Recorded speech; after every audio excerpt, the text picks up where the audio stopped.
Hello and welcome to the Idiot's Guide to the Universe with Lenny Ravitz. I am Lenny Ravitz. Today's topic is gravity.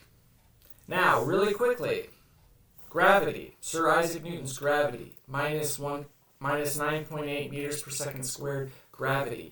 Does it exist? The answer is no, it does not exist. So that's all we have for today, and I appreciate you tuning in. Thanks. Just kidding. Okay. Gravity.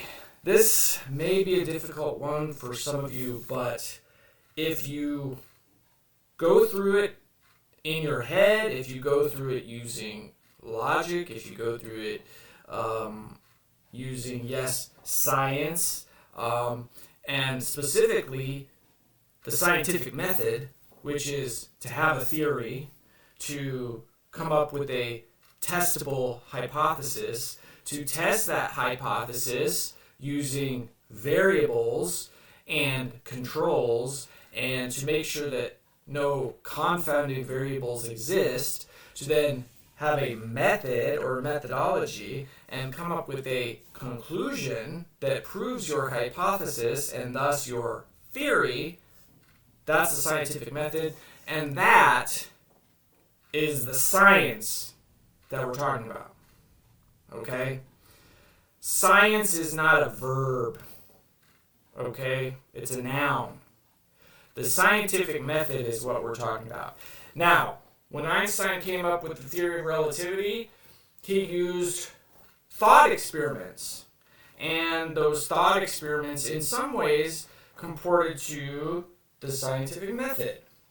And in order to come up with refuting Sir Isaac Newton's gravity model, I have used that. I've used the thought experiments, and I have used the scientific method. So all of you people that like to thumb your nose at new theories and hypotheses and say, that's not science, or where's all the scientists? Where's the lab?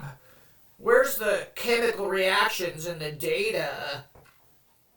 Just know that you're going against Einstein when you talk like that. And plus you're an idiot too, all right? That's why you have to try to hide behind some sort of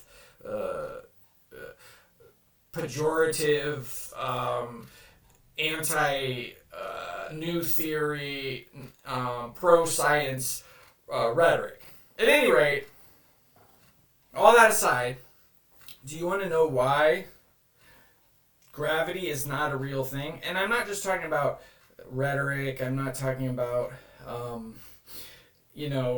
is the mathematical theory, is that correct? Anything? There is no pull in the universe. There is no pull between mass. Mass does not attract mass, okay? Here on Earth, you say, well, what are you talking about, Lenny? I'm sitting here. Look at me. I'm sitting in my chair. Of course, something has pulled me to the surface of the earth. Something is holding me down. Something is pulling me to the core. Well, the best thing I can do to help you to understand this is to go through each example, and you can come up, if you think that it's BS, then I'm happy to debate each and every example with you, and please provide your alternate theory. That's what's important here, okay? So if you do refute it, provide your alternate theory, and I'm fine with it. If you provide a logical alternate theory and even have a hypothesis and can do a thought experiment in which you actually show that indeed Sir Isaac Newton's gravity is what is real, then that's great. Then I just say, I guess I'm wrong.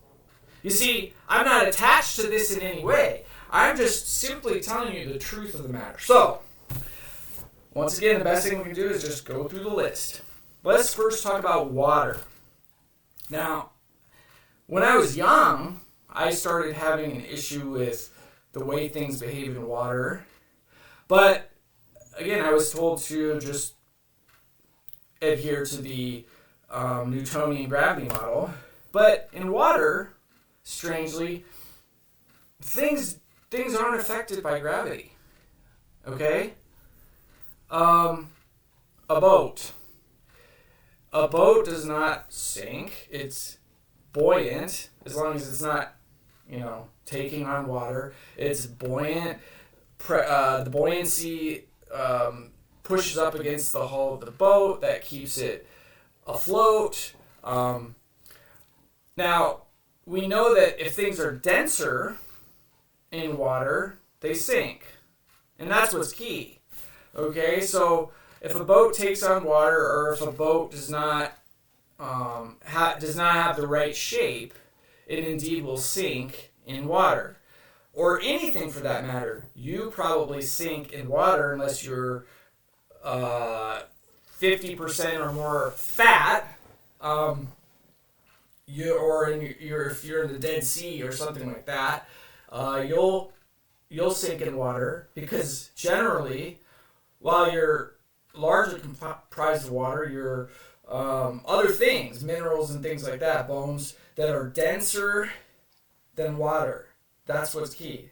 So density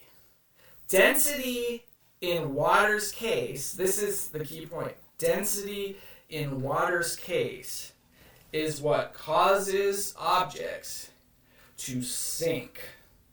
Okay? Gravity plays no part in this. Okay? Now, again, you're going around your mind thinking, but gravity, it must be something. Just think about these examples. Okay? Metals. Okay? Now, what if I throw a feather in water or something like that, or a hollow object in water? It may float. Why does it float? Because it's less dense. Okay? So the behavior of objects in water have nothing to do with this thing that you were told, gravity, which you were told exists and pulls everything towards the earth or towards mass. So water is the first example. Okay?